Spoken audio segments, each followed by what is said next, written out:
कहानी तब शुरू होती है जब नायक सवाल करता है कि यह स्थिति कैसे बनी। इन सभी पात्रों के साथ उसके भाग्य का गहरा संबंध है।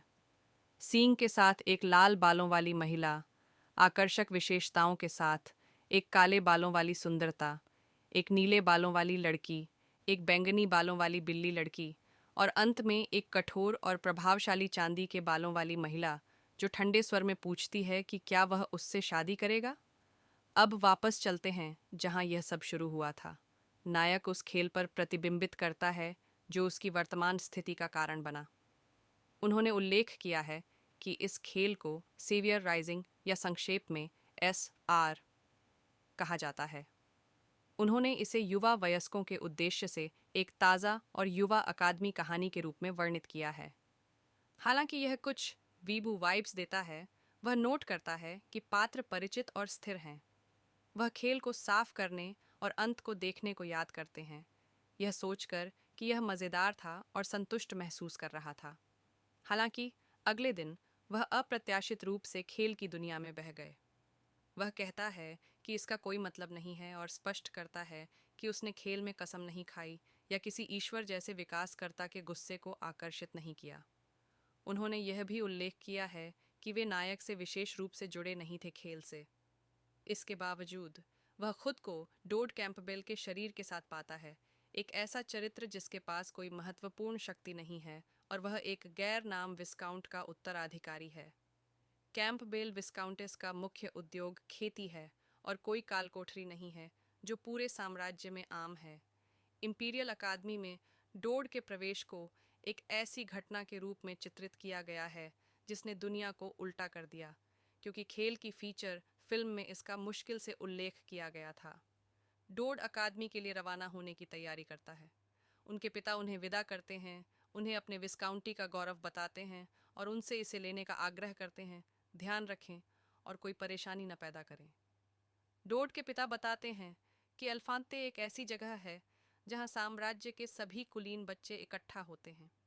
वह डोड को विस्काउंट के बेटे के रूप में किसी भी ध्यान आकर्षित करने से बचने की सलाह देता है। डॉड अपने पिता की सलाह को स्वीकार करते हुए कहता है कि वह समझता है। स्थिति की जानकारी से पता चलता है कि डोड के पास पूरे बोर्ड में कम आंकड़े हैं। शक्ति, चपलता, धीरज, भाग्य और अधिकार सभी को एफ रेटेड किया गया है। उसके पास कोई कौशल या विशेष प्रवीणता नहीं है।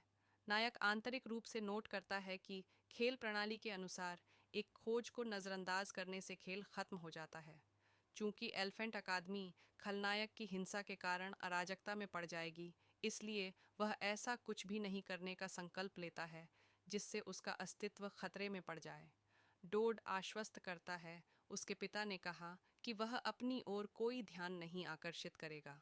हालांकि उनके पिता चिंतित प्रतीत होते हैं कि डॉड उनके विस्काउंटी की प्रतिष्ठा बढ़ाने के बारे में अनावश्यक सपनों को बढ़ावा दे सकते हैं।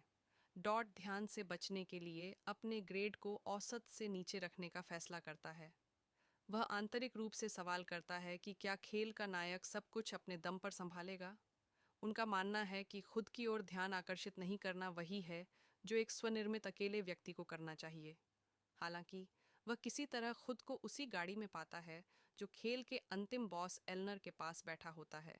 नायक खेल के परिदृश्य पर प्रतिबिंबित करता है, यह याद करते हुए कि एल्नर और नायक लड़ते रहते हैं, जिससे एल्नर का विवेक बिगड़ जाता है। उसे याद है कि ग्रे डेमन का निष्क्रिय अस्तित्व एल्नर के शरीर को खा जाता है, जिससे वह अंतिम मालिक बन जाती है। केवल नायक, जिसने अपना अंतिम कार्य पूरा कर लिया है, विकास, उससे लड़ सकते हैं। उसका पीला रंग देखकर एल्नर पूछता है कि क्या उसे डॉक्टर की आवश्यकता है, यह देखते हुए कि उसका रंग अच्छा नहीं दिखता है।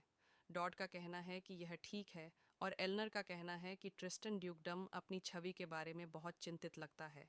वह बताती है कि इस गाड़ी में बैठकर प्रथम श्रेणी के बजाय एक उच्च श्रेणी के कुलीन परिवार के रूप में सुलभ दिखने का एक सोचा समझा निर्णय था। वह उसे चिंतित करने के लिए माफ़ी मांगती है, ये देखते हुए कि जो लोग उसके साथ यात्रा करते हैं वे अक्सर वही अभिव्यक्ति करते हैं। वह देखता है